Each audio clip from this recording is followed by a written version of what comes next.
Oke, di sini setelah minggu kemarin kita belajar tentang PDB, inflasi dan pengangguran. Di pertemuan kali ini kita bakal membahas tentang kebijakan fiskal dan kebijakan moneter. Jadi kebijakan fiskal dan kebijakan moneter ini yang akan mengendalikan si inflasi yang kemarin kita pelajari. Nah, diharapkan setelah belajar ini kalian tuh bisa mengetahui pengertian dari kebijakan fiskal dan kebijakan moneter, terus tahu contoh dan bisa menganalisis instrumen-instrumennya yang kalian lihat di kehidupan nyata. Kenapa sih kita harus belajar tentang kebijakan fiskal dan kebijakan moneter?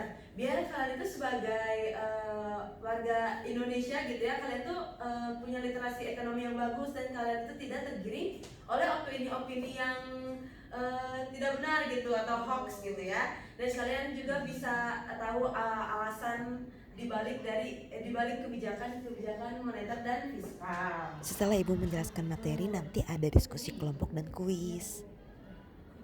Nah, kita bakal belajar tentang pengertian, tujuan, dan instrumen dari kebijakan fiskal dan kebijakan moneter. Pengertian dari kebijakan fiskal adalah kebijakan yang dilakukan oleh pemerintah dalam mengatur penerimaan negara seperti pajak atau bea cukai dan pengeluaran negara seperti belanja, subsidi, gaji pegawai, dan pembangunan. Sedangkan kebijakan moneter adalah kebijakan yang dilakukan oleh Bank Indonesia atau Bank Sentral untuk mengatur jumlah uang beredar dan tingkat suku bunga agar kestabilan ekonomi tetap terjaga. Jadi pelaku dari kebijakan fiskal dan kebijakan moneter ini berbeda ya. Kebijakan fiskal itu dilakukan oleh pemerintah dan kebijakan moneter dilakukan oleh Bank Indonesia. Kebijakan fiskal siapa pelakunya? Pemerintah. Kalau moneter? Bank Indonesia. Iya, benar banget. Jangan salah ya, karena kalau nyebut bank doang bisa aja Bank BRI, BCA, dan lain-lain.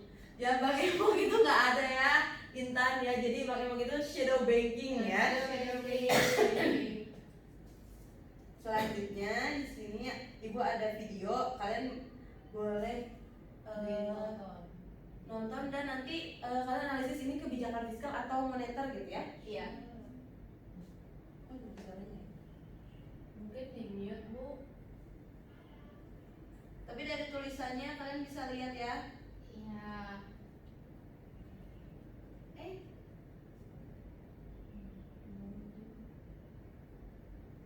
Nah, siapa yang bisa jawab itu kebijakan fiskal atau moneter? Itu kebijakan fiskal. Iya, fiskal. Kenapa kebijakan fiskal? Kalau saya Boleh. menurut saya kebijakan fiskal karena tentang pajak dan pajak itu kan dikeluarkan oleh pemerintah, jadi ini termasuknya ke fiskal. Betul. Iya betul, tepat banget ya jawaban Intan. Ada yang tahu nggak PPN itu kepanjangan dari apa? Saya, Bu. Intan lagi, silahkan. Pajak penghasilan, Bu.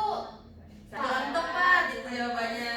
Kalau pajak penghasilan itu disebutnya PPH. Oh, iya, lupa. Ya, kalau PPN itu pajak pertambahan nilai. Oh, iya. Kalian mungkin udah ngerasain nih pajak PPN restoran, kan udah ngerasain kayak kenaikan harga pajak di restoran ya. Iya. Kayaknya emang muka-mukanya juga muka-muka suka jajan di restoran gitu ya. Kalau ke restoran suka ada pajak. Iya, benar. Iya, benar banget. Nah, tadi kan ada udah nyebutin nih dua jenis pajak, ada PPN, ada PPH. Nah, Ibu mau tanya, kalau misalnya pajaknya naik, apa sih dampaknya gitu bagi ke sektor lainnya atau ke ekonomi di negara kita gitu? Aku mau coba jawab, Bu. Boleh, silakan. Siapa namanya? Alia. Oh, Alia. Oke, kalau pemerintah naikin pajak itu pendapatan yang diterima masyarakat dan perusahaan itu akan berkurang. Jadinya daya beli atau konsumsi masyarakat itu menurun sehingga permintaan terhadap barang jasa itu juga ikut turun. Jadi intinya gitu, kenaikan pajak jadi bisa bikin pendapatan turun, terus konsumsi dan investasi juga turun, Ibu. Oke, bagus banget jawabannya. Ada yang punya pendapat lain atau mau nambahin? Saya, Boleh, Bu. Intan. Kalau menurut saya, mau menambahkan jawaban dari Alia gitu ya. Kan tadi itu kenaikan pajak akan membuat penurunan konsumsi dan permintaan gitu ya, Bu. Ya. Nah, penurunan ini dapat membuat produksi juga berkurang yang menyebabkan pertumbuhan ekonomi melambat dan berpotensi meningkatkan pengangguran. Selain itu, investasi perusahaan juga cenderung menurun karena biaya operasional yang meningkat. Nah, jadi dari kenaikan pajak itu bisa berimbas ke pendapatan yang turun, terus juga berimbas lagi ke konsumsi dan investasi yang turun, terus juga berimbas lagi ke permintaan agregat yang turun, dan terakhir itu juga akhirnya pertumbuhan ekonomi Indonesia juga bakal melemah. Bagus banget jawabannya, terutama buat Alia dan Intan ya. Keren banget ya, udah bisa menganalisis tuh ya. Nah, ini adalah tujuan dari kebijakan fiskal dan kebijakan moneter. Sebelum ke tujuan, ada yang mau bertanya dulu? Saya Bu. Boleh. Siapa namanya? Nabila. Nabila, boleh. Pertanyaannya tuh gimana sih Bu maksudnya Bank Indonesia itu mengatur uang yang beredar? Apakah berhenti nyetak uang atau gimana sih Bu? Oke, jadi kebijakan moneter itu memang untuk mengendalikan uang beredar kan, tapi nggak ada hubungannya sama menyetak uang. Nanti kita bahas ya di instrumen ya. Baik. Nah, sekarang kita bahas dulu tujuan. Tujuan dari kebijakan fiskal adalah untuk mengendalikan inflasi atau deflasi, meningkatkan pertumbuhan ekonomi, mengurangi pengangguran, dan menjaga stabilitas harga. Sedangkan kebijakan moneter tujuannya untuk menjaga kestabilan harga, mengendalikan inflasi atau deflasi juga, lalu menjaga nilai tukar rupiah, terus mendukung pertumbuhan ekonomi yang sehat. Jadi sebenarnya tujuan utama dari kebijakan fiskal dan kebijakan moneter ini sama gitu ya, untuk mengendalikan inflasi atau deflasi dan untuk meningkatkan pertumbuhan ekonomi ke arah yang lebih baik. Tapi apa sih bedanya gitu? Emang serupa tapi tidak sama gitu ya si kebijakan fiskal dan kebijakan moneter ini. Yang berbeda itu dari bagaimana cara mengendalikannya, beda di instrumennya gitu. Nah, ini instrumen dari kebijakan fiskal, ada pajak dan ada subsidi dan juga belanja pemerintah. Pajak ini salah satu yang penerimaan negara gitu, yang mendapat pajak ini bisa ditingkatkan dan bisa diturunkan tarifnya. Kemudian subsidi dan belanja pemerintah adalah pengeluaran pemerintah. Belanja pemerintah itu bisa dari sektor infrastruktur seperti taman kota, itu adalah belanja pemerintah. Terus jalan tol dan fasilitas-fasilitas umum yang kalian rasain di kota ini atau di Indonesia ini itu adalah belanja pemerintah. Kalau misalnya di sektor pendidikan, kalian tahu ini nggak, ke KIP. Nah, itu bantuan dari pemerintah kan di sektor pendidikan. Nah, kalau di kesehatan itu seperti BPJS. Kalian pasti udah familiar kan sama hal itu? Ya, itu adalah contoh-contoh dari kebijakan fiskal. Nah, di sini ada instrumen kebijakan moneter. Ada suku bunga atau BI rate, terus operasi pasar terbuka atau jual beli surat berharga, dan cadangan wajib cadangan wajib minimum bank. Nah, ini untuk menjawab pertanyaan dari Nabila tadi, gimana sih instrumen ini dapat mengendalikan jumlah uang beredar gitu ya. Nah, suku bunga ini, misalnya Bank Indonesia itu menaikkan suku bunga, otomatis orang-orang itu menunda untuk meminjam uang ke bank karena bunganya itu gede, ngembalikan duitnya harus besar gitu ya. Jadi orang-orang akan cenderung memilih untuk menabung. Dengan menabung inilah uang beredar di masyarakat itu berkurang, kayak gitu. Yang kedua, operasi pasar terbuka atau jual beli surat berharga. Misalnya nih, Bank Indonesia menjual saham, otomatis masyarakat beli kan. Nah, masyarakat beli berarti uang masyarakat ini masuk ke dalam Bank Indonesia. Nah, uang masyarakatnya masuk ke dalam Bank Indonesia itu membuat uang beredar di masyarakat berkurang. Sebaliknya, kalau misalnya Bank Indonesia membeli saham, otomatis Bank Indonesia itu menyalurkan simpanannya, uangnya ke masyarakat, sehingga uang beredar itu bertambah. Kemudian ada cadangan wajib minimum bank. Nah, Bank Indonesia ini punya ketetapan untuk bank-bank itu ada cadangan wajib minimum bank. Misalnya cadangan wajibnya itu 8%. Nah, bank ini harus menyetor 8% dari simpanannya ke Bank Indonesia. Misalnya diturunkan jadi 5%. Berarti bank umum itu lebih punya banyak simpanan untuk dipinjamkan ke masyarakat kan. Nah, itu bikin uang yang beredar itu lebih banyak. Kebalikannya, kalau misalnya cadangan wajib minimum banknya dinaikkan misalnya jadi 15%, berarti bank itu memiliki uang lebih sedikit untuk dipinjamkan ke masyarakat, sehingga uang beredar itu lebih sedikit kayak gitu.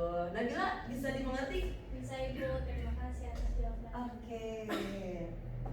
Nah, selanjutnya di sini ada tugas kelompok. Ibu mau kelompoknya berdua kali ya. Ibu mau bagi 3 kelompok. Ada Alia sama Lira, Intan sama Alinda, terus nanti Nabila sama Farhan ya. Boleh ntar diskusi.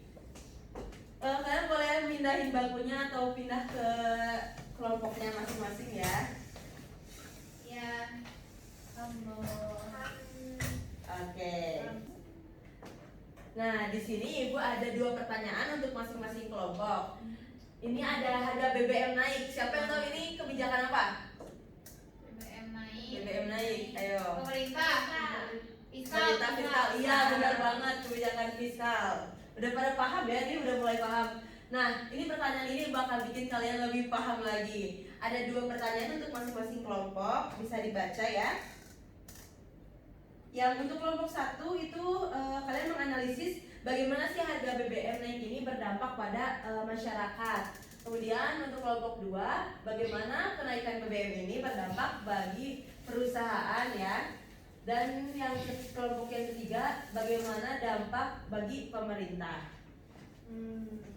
Aku kelompok berapa, Bu? Iya, bentar ya, Intan ya. Oh, iya, Ini Alia sama Lira kelompok 1, Intan sama Arindra kelompok 2, dan Nabila sama Farhan kelompok 3. Boleh dimulai ya diskusinya ya. Waktu diskusinya 10 menit. Nah, nanti setelah kalian berdiskusi, Ibu mau satu orang perwakilan kelompok menyampaikan hasil diskusinya ya. Ya, Bu. Oke, silakan.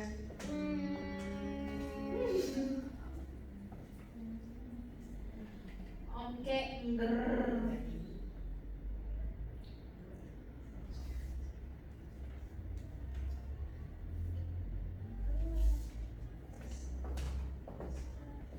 Jadi nyari jawabannya di mana? Dari Wikipedia Bu. Wikipedia. Iya, Bu. Udah nemu belum? Udah di nomor 2 sekarang. Oke. Jadi lanjut ya, jangan terlalu banyak ngobrol ya. Intan sama Arifah udah nemunya nyari jawabannya lewat apa? Di PT, Bu. GPT. Boleh. Tapi harus dicari lagi itu valid atau enggak ya Oh, infonya ya. harus dari web. Boleh dari ChatGPT, cuma harus dicari lagi itu valid atau enggak jawabannya. Oke, Apa. Bu. Udah dapat dua-duanya? Belum, Bu, baru 1. Oke, dilanjutin ya. Nabila sama Farhan nyari jawabannya lewat apa? Ruang guru. Udah dapat jawabannya dua-duanya. Udah. Wah, cepet banget ya kelompok ini ya. Oke, bagus.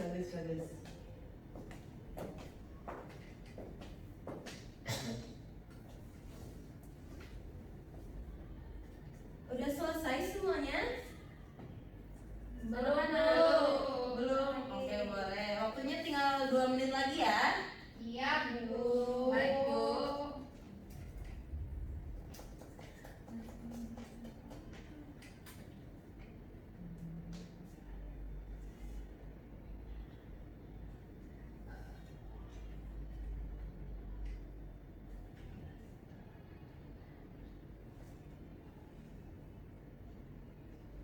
Anak-anak waktunya udah habis.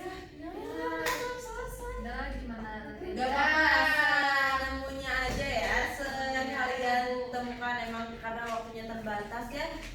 Boleh dari kelompok 1 dulu, siapa yang mau? Kira boleh, silahkan. Tapi aku pakai Boleh. handphone tidak apa. Iya, nggak apa-apa.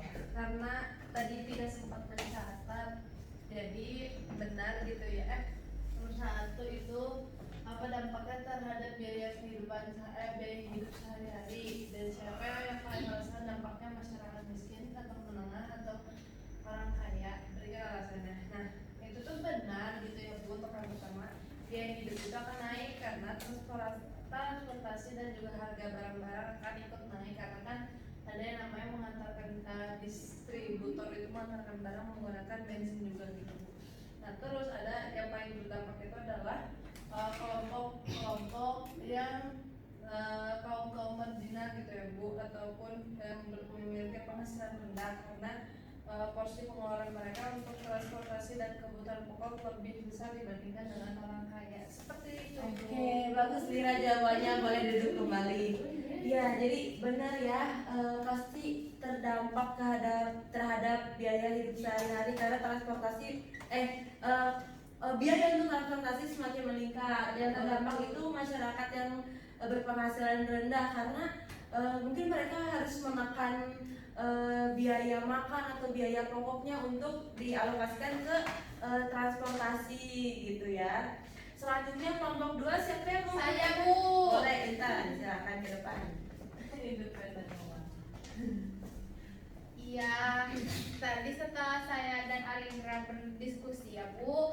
Jadi yang pertama kan pertanyaannya bagaimana kenaikan harga BBM memengaruhi ongkos produksi dan distribusi barang. Jadi jawabannya ongkos produksi itu bisa meningkat. Jadi kenapa demikian? Karena biaya distribusi barang itu kan akan naik. Jadi kan di sini harga BBM naik ya Bu. Nah, sedangkan biasanya kan perusahaan-perusahaan itu perlu yang namanya distribusi barang.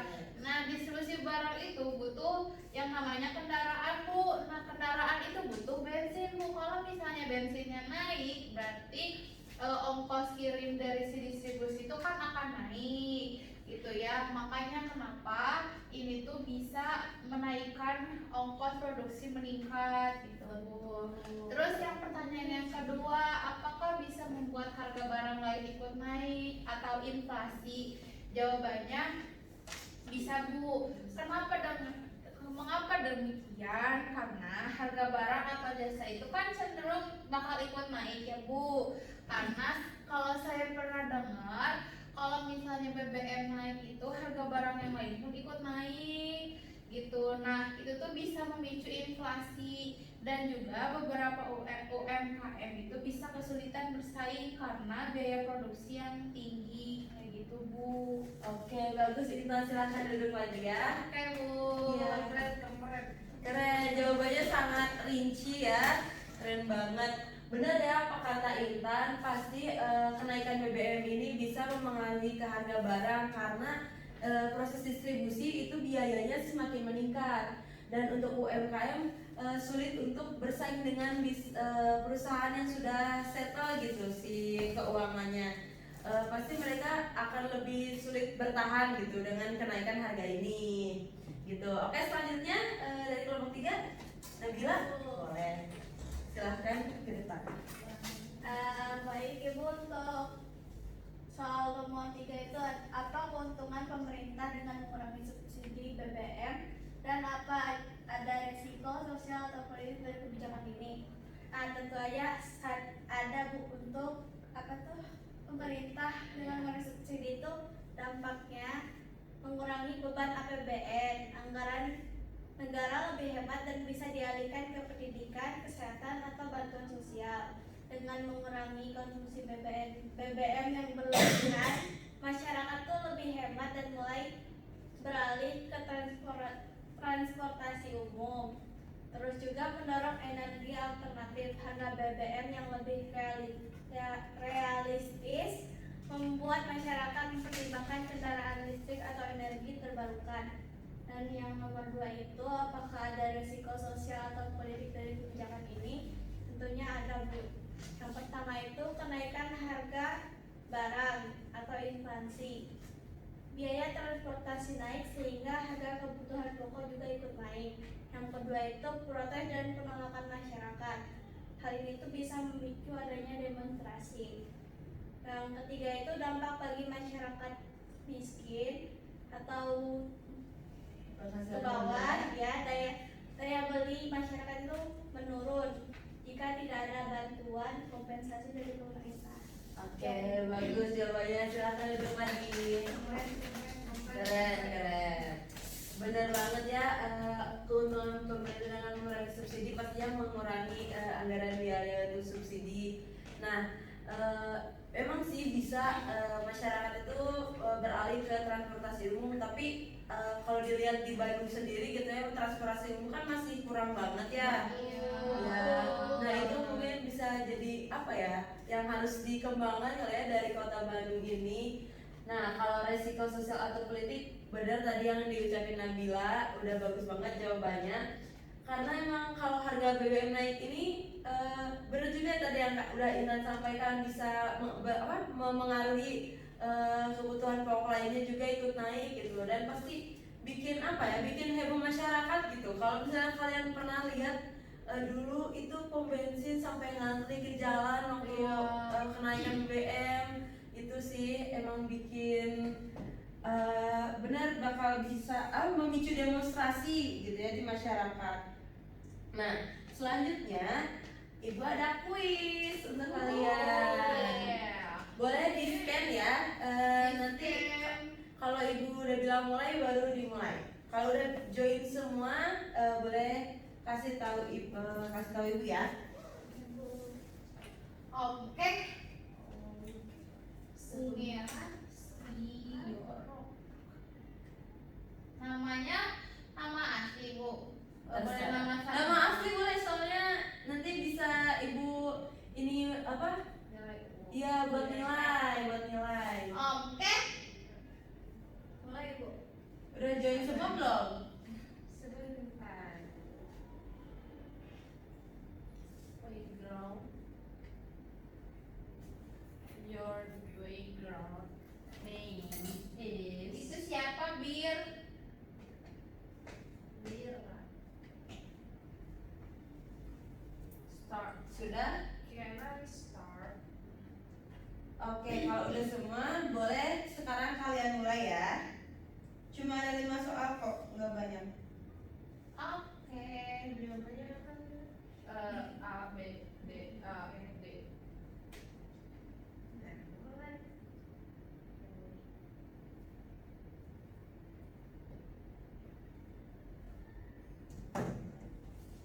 Yeay, betul.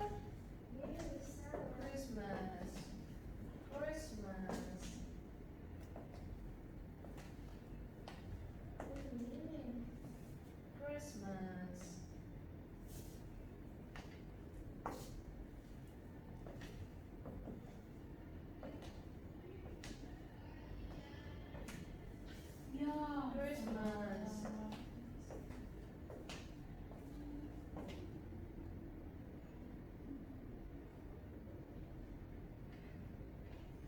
Christmas.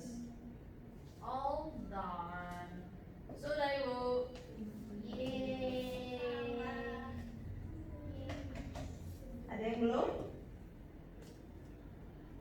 Selesai.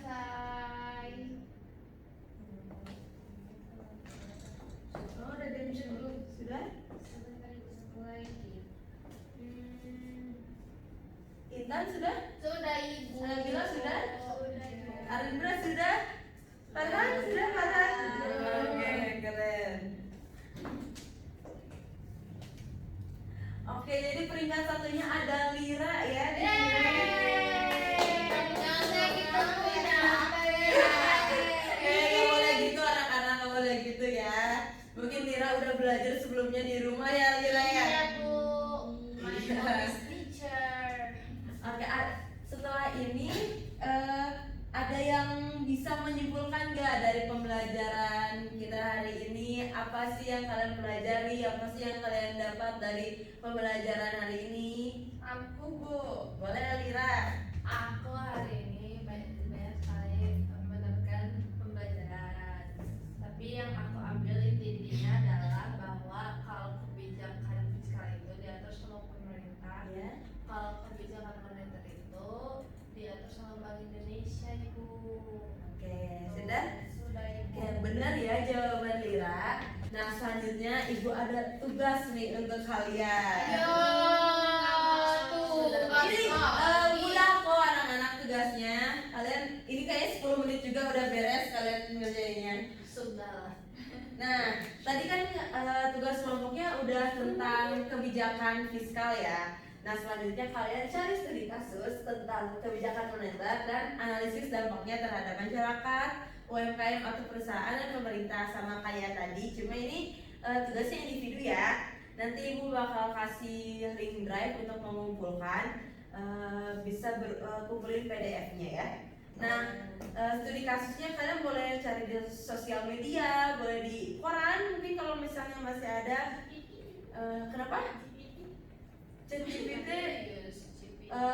dicari sumbernya ya, misalnya kalian harus cari sumbernya misal dari berita di Tribun News atau di TV juga boleh. Nah nanti kalian harus ada capture atau bukti atau linknya dimasukin juga ya di PDF-nya ya. Ya kayak gitu. Nanti hari ini kan Jumat ya, berarti deadline-nya hari Kamis jam 6 sore ya, soalnya ibu harus periksa dulu. Jadi Jumatnya nanti kita bahas, oke?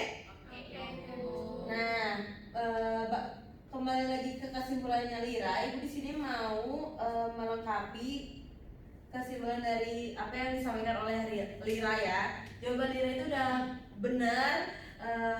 Kebijakan fiskal adalah kebijakan yang dilakukan oleh pemerintah untuk mengatur penerimaan dan pengeluaran negara. Instrumennya itu meliputi pajak, subsidi, dan belanja pemerintah. Sedangkan kebijakan moneter adalah kebijakan yang dilakukan oleh Bank Indonesia untuk mengatur jumlah uang beredar. Instrumennya ada operasi pasar terbuka, suku bunga, dan wajib minimum bank ya. Nah, secara keseluruhan kedua kebijakan ini bekerja sama untuk menjaga perekonomian tetap stabil, terkendali, dan mendorong kesejahteraan untuk masyarakat. Seperti itu. Oke, mungkin untuk pertemuan minggu ini cukup sekian ya materinya. Semoga apa yang ibu sampaikan bisa bermanfaat untuk kalian dan bisa menambah wawasan kalian ya. Jangan lupa nanti pelajari materi untuk minggu depan. Nanti ibu bakal kirim materinya di PDF di grup WhatsApp ya. Nanti kalian pelajari. Oke? Oke. Oke, terima kasih anak-anak. Wassalamualaikum warahmatullahi wabarakatuh. Waalaikumsalam warahmatullahi